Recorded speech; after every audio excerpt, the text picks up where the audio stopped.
నలుగురికి నచ్చిన దారి నలుగురు నడిచిన దారి ఏదో అందులోనే నడవడం తేలిక కదా. మరి అంత ఈజీ వే ఉన్నప్పుడు ఎవరైనా ఎందుకు వదులుకుంటారు? వదులుకోరు కదా. అయినా వదిలేసుకుంటున్నారు ఆ ఇద్దరు హీరోయిన్లు. ఇంతకీ ఎవరు వారు, ఏంటి కథా కమామిషు అని ఆలోచిస్తున్నారా? కలిసే మాట్లాడుకుందాం పదండి. సెకండ్ ఇన్నింగ్స్ లో కాస్త గట్టిగానే స్పీడ్ పెంచారు అనుష్క.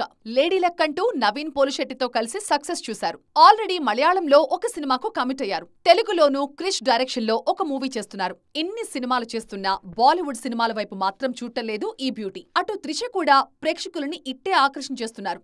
ఏళ్లు గడిచే కొద్దీ ఈ బ్యూటీ అందం పెరుగుతోందేంటి అంటూ నెటిజన్లు డిస్కస్ చేసుకునేంత గ్లామరస్ గా కనిపిస్తున్నారు ఈ చెన్నై సోయగం. తెలుగు, తమిళ్, మలయాళంలో వరుస సినిమాలు కమిట్ అవుతున్నా హిందీని మాత్రం దూరం పెడుతున్నారు త్రిష. అనుష్క అండ్ త్రిష నిజంగానే హిందీ ప్రాజెక్టులు వద్దనుకుంటున్నారా?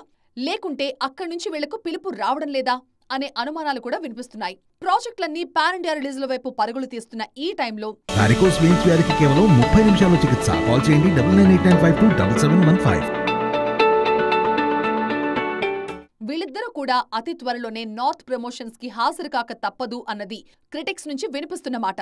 మన సినిమాలతో అక్కడికి వెళ్లడానికి, అక్కడి సినిమాలే చేయడానికి తేడా ఉంది కదా, అర్థం చేసుకోరు అన్నది ఫ్యాన్స్ మైండ్ వాయిస్.